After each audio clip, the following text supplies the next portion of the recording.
जागरूक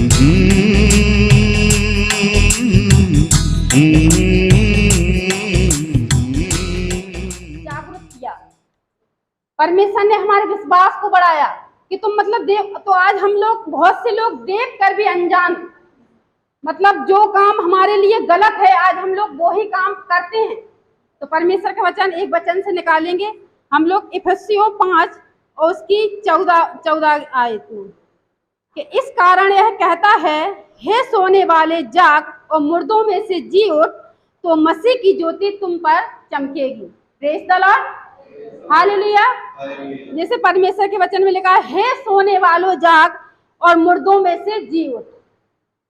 तो हमें सोने वाले, आज संसार में बहुत से लोग मतलब जो मतलब मसीह में भी आते हुए भी, लेकिन उनके काम भी वही मुर्दों के समान है। मसीह में तो हैं, हम प्रार्थना करते हैं, हम चर्च जाते हैं, हमारे खादिम पास्टर हमसे जो कहते हैं हम वो करते हैं, लेकिन हमारे जो काम हमारे जो पहले थे, हमने अपने चाल चलन को नहीं बदला, उनको हम साथ में लिए हैं। जैसे वचन में एक जगह तिमाई और परतिमाई का मतलब एक पुत्र अंधे के बारे में लिखा है कि जब यीशु मसीह ने जब वो चिल्ला रहा था कि हे दाऊद की संतान मुझ पर दया कर, हे दाऊद की संतान मुझ पर दया कर, तो जब यीशु मसीह ने उसे बुलाया तो वो अपना कपड़ा फेंक कर आया, ना कि वो उस कपड़े को उठाकर। लेकिन आज हम अगर चर्च आते हैं तो अपने उन्हीं चीजों को साथ में लेके आते हैं, हम वो चीज नहीं छोड़ सकते क्योंकि हमारे वो पुरखों से चला आ रहा है, तो हम कैसे छोड़ दें। लेकिन परमेश्वर का वचन कहता है कि जब तुम्हारा चाल चलन बदल जाए, तुम अपनी चाल चलन को बदल लो, तुम पवित्र, जैसा मैं पवित्र हूं तुम भी पवित्र बनो। जब हम अपने परमेश्वर की सारी आज्ञाओं को मानेंगे, सारी उन बातों को मानेंगे कि परमेश्वर के वचन में क्या है, वो परमेश्वर के वचन के अनुसार चलेंगे, क्योंकि वचन में ही जीवन है। तो वो परमेश्वर की वो ज्योति, वो रोशनी, वो प्रकाश हम लोगों के जीवन में चमकेगी। लेकिन कब चमकेगी? जब हम अपने परमेश्वर को पूरी रीति से ग्रहण करेंगे। हमने अभी परमेश्वर को ग्रहण नहीं किया। और जैसे कि अभी हम मतलब बोल रहे थे गवाही के लिए, तो अभी मतलब त्योहार था होली, तो हमारे मतलब बगल में भाई हैं, तो वो हमसे कहने लगे सुमन आप होली नहीं खेलोगी? हमने कहा नहीं, हम नहीं खेलेंगे होली। कह रहे क्यों? और मतलब इतना अच्छा त्योहार है, सब लोग मतलब होली खेलते हैं। हमने कहा नहीं, हम होली नहीं खेलेंगे क्योंकि हमें अच्छा नहीं लगता, होली खेलना हमें अच्छा नहीं लगता। तो कहने लगे हमारा तो मन कर रहा। हमने कहा आपका मन कर रहा है, वो हम इसलिए मतलब इसके लिए हम कुछ कह तो नहीं सकते, लेकिन हमारी इच्छा नहीं है, हम मतलब होली नहीं खेलेंगे। तो उन्होंने कुछ मतलब कहा तो नहीं, लेकिन हमने फिर अपने परमेश्वर का धन्यवाद दिया कि सच में परमेश्वर तू बहुत महान है, बहुत सामर्थ्य है कि तू अपने लोगों को उन गंदगी से जब निकालता है तो पूरी रीति से निकालता है। लेकिन प्रभु तब निकालेगा जब हम एक कदम उसके लिए आगे बढ़ाएंगे। जब हम आगे बढ़ेंगे तभी तो परमेश्वर हमारा साथ देगा। अगर हम बैठे रहेंगे, उठेंगे नहीं, कोशिश नहीं करेंगे उठने की, आगे बढ़ेंगे नहीं, तो प्रभु कैसा हमारे साथ काम करेगा? हमें उठना पड़ेगा। आज परमेश्वर के वचन में लिखा है हे सोने वाले जाग। तो आज हमें जागना है, हमें उस चीज को देखना है कि संसार की चीजें जो है मतलब वो सही है या हमारा जो परमेश्वर वचन द्वारा हमसे कहता है या वो सही है।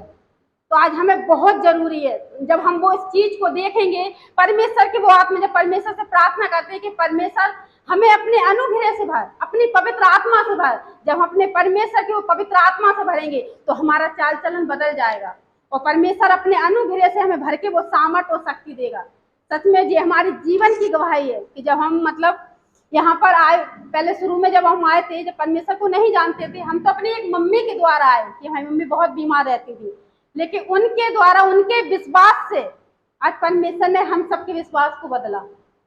मुझे अपनी बेटी बनाया, मुझे उस गंदगी से चुना, उस कीस से परमेश्वर ने हमें निकाला और अपनी महिमा के लिए हमें इस्तेमाल किया। हम परमेश्वर का धन्यवाद देते। हमें तो बोलना भी नहीं आता था, हम अगर यहाँ पर खड़े होते थे तो हमारे हाथ पैर कपते थे बहुत कि हम क्या बोलें। मतलब घर से तो सोच के आते थे, हम ऐसी गवाह मतलब जैसे कि परमेश्वर से प्रार्थना करते थे तो परमेश्वर हमारी प्रार्थना को सुनता था। तो हम मतलब मन में सोचते थे कि अब हम ये गवाही देंगे वहां जाकर, लेकिन बैठे तो फिर मतलब हिम्मत ही नहीं होती थी क्या हम क्या बोलें, हाथ पैर कपते थे। लेकिन आज अगर हम बोलते हैं तो हमें कोई डर और भय नहीं है, क्योंकि परमेश्वर ने हमें डर और भय की आत्मा नहीं दी, बल्कि सामर्थ की आत्मा दी।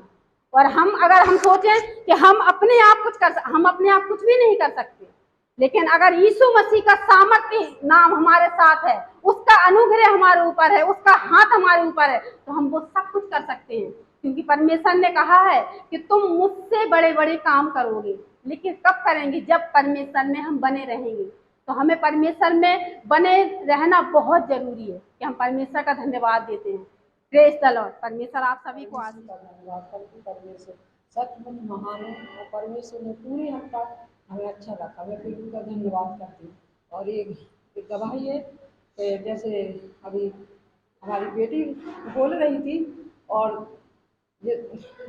होली का त्यौहार था, मैं परमेश्वर का धन्यवाद करते।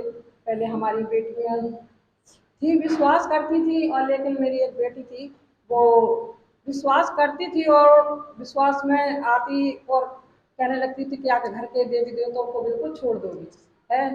तो मैंने कि हमने तो छोड़ दिया, लेकिन मैं नहीं करती, लेकिन आपको करना है तो आप कर सकती, लेकिन मैं नहीं करूँगी। और ऐसे जैसे होली के त्यौहार में और दीपावली के त्यौहार में भी गोबर के दरवाजे पर बना देते हैं देवी देवताओं को और उनको पूजते हैं। मैं परमेश्वर का धन्यवाद करते हैं कि परमेश्वर ने हमारे घर में आशीष दी। वो जो घर में हमारे दरवाजे पे जो पूछते थे, वो हमारे घर से वहाँ से हट गया। मैं परमेश्वर का धन्यवाद करते। परमेश्वर धीरे धीरे सारी चीज़ों को हमारे घर से हटा रहा है। और हमारे घर में जैसे कहते हैं कि पुरखों के देवता कैसे हटाते हैं, परमेश्वर ने हमारे घर से हटाए। मैं आपको बता सकती हूँ कि मेरी बेटी की एक बेटी थी, जब मैं बीमार थी और मेरे घर में पुरखों के मट्टी एक अलमारी में रखी हुई थी। मैं कहती थी कि और मैंने फोटो तो सबको सरा दी और पानी में सरा दी, लेकिन इनको कैसे हटाए। और परमेश्वर ने हमारे घर में काम किया। और जब वो मिट्टी खाती थी, वो खाट के नगर घुस कर और थोड़ी थोड़ी सी मिट्टी नोच कर वो मिट्टी खा लेती थी। और जब वो झाड़ू लगाते थे तो कहते थे जो मिट्टी कहाँ से आई। तो परमेश्वर ने ऐसे काम किया कि उस मिट्टी को आधी तो वो झाड़ू में चली गई और आधी उसने खा ली परमेश्वर। और लेकिन मेरी जो बेटी की नातिन थी उसको कुछ भी नहीं हुआ। और परमेश्वर ने हमारे घर में से जो पुरखों के देवी देवता थे और वे घर में से वहाँ से चले गए। मैं परमेश्वर के धन्यवाद करते। आज मेरे घर में देख सकते हैं कि मेरे घर में कोई भी चीज़ नहीं है और परमेश्वर ने और हमें चुना है। और इन चीज़ों से हम बहुत दूर हैं, लेकिन मैं परमेश्वर से प्रार्थना करती कि परमेश्वर ने हमारे घर में एक बहू भी दी है। बेटियां तो कह सकती हैं, लेकिन पराई जब बहू को लेके आते हैं घर में तो वो भी जिद कर सकती है कि हमने तो अपने घर में ऐसा काम किया, हम भी आपके घर में करेंगे। लेकिन मैं परमेश्वर का धन्यवाद करते हैं कि उस बहू को भी चुना है। जिस दिन से वो मेरे घर में आई उसने एक अगरबत्ती नहीं लगाई और उन चीज़ें देवी देवताओं के पास कभी भी वो काम नहीं करती है। मुझे इस बात की बहुत खुशी है मैं परमेश्वर को कि जैसे हमने परमेश्वर को ग्रहण किया उसने भी परमेश्वर को ग्रहण किया। मैं परमेश्वर का बहुत बहुत लाखों लाखों धन्यवाद करते हैं। बेटियां तो अपने घर पर चली जाएंगी, लेकिन बहू तो वो हमारी घर पर रहेगी। मैं परमेश्वर का धन्यवाद करते कि जिसकी बहू जिन चीज़ों से दूर हो जाए तो वो बहुत अच्छा है कि उन्हीं से आगे पीढ़ी बढ़ना है। मैं परमेश्वर का धन्यवाद करती है। और भी कल की अभी 2 दिन की गवाही में एक गवाही को और देना चाहती हूँ कि मेरे घर में एक दूध वाला आता है और उसके दोस्त है, उसकी गाड़ी खो गई। वो 2 दिन से हमारे घर में दूध तो रोज देने आता है, लेकिन वो उसका दोस्त को भी लवा ले आए और कहने लगे इनकी भैया इनकी रिपोर्ट लिखवा दो, इनकी गाड़ी खो गई। वो आने के इन्हें परेशान करे। हमारे पति को तो कहने लगे कि चलो हम आपकी रिपोर्ट लिखवा दें, आपकी गाड़ी खो गई। मैं परमेश्वर का धन्यवाद करते मैं उनके पास जाके बैठ के मैं कहने लगी आपकी गाड़ी मिल जाएगी। कहले दीदी कैसे मिल जाएगी। हमने कि हमारे घर में प्रार्थना होती है और हम लोग प्रार्थना करेंगे आपकी गाड़ी मिल जाएगी। बोली अच्छी बात। तो मैं परमेश्वर का धन्यवाद करती। हमने रात में दोनों जने उन्हें प्रार्थना की उस गाड़ी के लिए। मैं परमेश्वर का धन्यवाद करते हैं कि उसकी गाड़ी सुबह ही मिल गई। लेकिन मैं परमेश्वर ने इतना महान है, लेकिन वो रिपोर्ट लिख गई उसके बाद। और वो गाड़ी जो ले गया वो था उनका वो कहना रिश्तेदार। अब वो रिपोर्ट तो लिख गई है, लेकिन अब उसमें वो लोग परेशान हो रहे हैं। परमेश्वर का धन्यवाद करते कि उसके लिए प्रार्थना करें कि जो रिपोर्ट लिख गई है, पुलिस वाले परेशान कर रहे हैं, वो भी काम उनका सफल हो जाए। मैं परमेश्वर का धन्यवाद करती हूँ। बचा ले मेरे लोगों को, बचा ले मेरे शहर को, बचा ले मेरे लोगों को, बचा ले मेरे शहर को। यीशु तेरी दया से, यीशु तेरी दया से।